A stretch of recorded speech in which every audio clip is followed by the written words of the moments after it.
The man suddenly noticed something while cleaning the model. Just by spraying a little water on the model, the weather seemed to change and it started to drizzle. This discovery was definitely a big problem. He then turned his attention to the model of the town. After spraying a bit more water, it really started raining harder outside.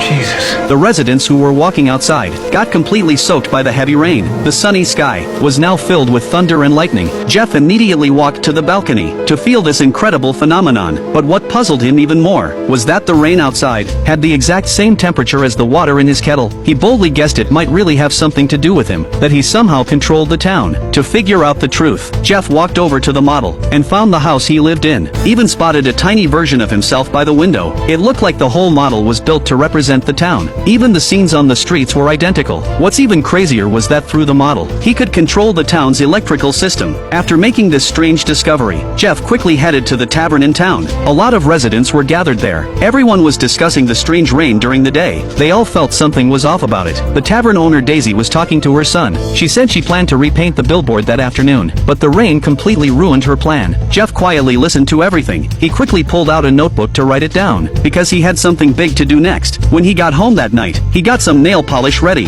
By the next morning, Daisy's son was shocked to see their tavern looked completely new. Both mother and son were amazed, but at least it saved them a lot of effort. Jeff arrived right after and acted surprised too, but he still didn't tell the truth. To Jeff, honor didn't matter. He just wanted to quietly help the town from behind the scenes. He walked home feeling proud, but when he saw an old couple fall, he overheard the old lady complaining about the town, saying the potholes always made her trip. Jeff immediately suggested reporting it to the mayor, but the mailbox for suggestions was already stuffed. The mayor just ignored them all. When Jeff got home, he brought back the mayor's mailbox. The first letter he opened was exactly about fixing the potholes. He immediately grabbed some clay and filled the potholes on the town model. The road outside was instantly repaired. He even used tweezers to clean up the rubble. Didn't even leave out a knocked over trash bin. Even fixed a tree that was about to snap. After all, that was also a safety hazard. When he heard a dog barking non-stop, Jeff dropped a rib bone he had just finished, and the dog was satisfied too. Jeff spent the entire night going through the mayor's mail, solving every issue for the townspeople. By the next morning, everyone was amazed by how much the town had changed, but nobody knew who was silently helping behind the scenes. Someone said only the mayor would have this kind of power, so everyone believed the mayor was behind it. But what no one expected was that the mayor not only took all the credit, he even asked Daisy to cover the repainting cost for the tavern wall. But Daisy never trusted the mayor,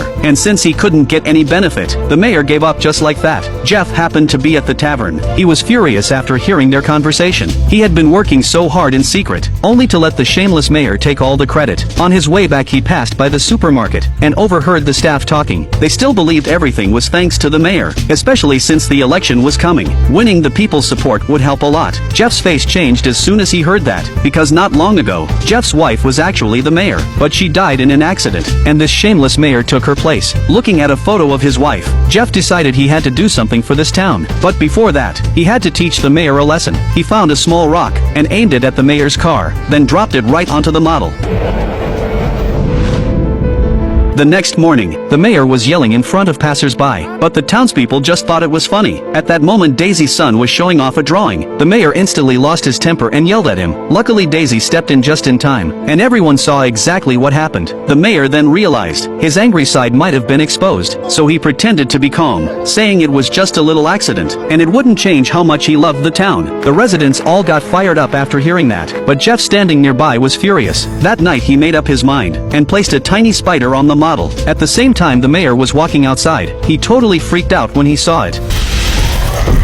Luckily, Jeff removed the spider just in time, so the mayor's life was spared. The next day, he told his friends about the giant spider. But who would ever believe something that ridiculous? Jeff stood nearby with a growing smile. Now he finally had time to properly manage the town. He handcrafted a brand new sign, and once the bold sign was put up, the town's business started to recover. Even the tavern began to benefit. Customers started pouring in. Jeff quietly watched it all. He was pleased to see the town thriving, but when he decided to make the sign even bigger, an unexpected problem occurred. Even though the new sign sign was larger than before, and packed with glowing neon lights. It didn't last even one night. Before the town's power grid completely crashed, the entire street was plunged into darkness. The residents lit candles and gathered together. The mayor contacted the governor, but was told repairs would take at least 2 weeks. That sent the townspeople into a panic. They started blaming the mayor for doing nothing. Some even suspected he wanted to drive them out, so he could buy up their homes for cheap. All at once the mayor became public enemy number one. As the residents grew more furious, the mayor planned to leave town quickly, but the people were right behind him. Just then, Daisy's son was outside painting. When the mayor saw him, he realized the boy was painting the new sign. The mayor quickly shifted the blame, saying it was Daisy's son who caused the blackout by changing the sign and drawing too much power.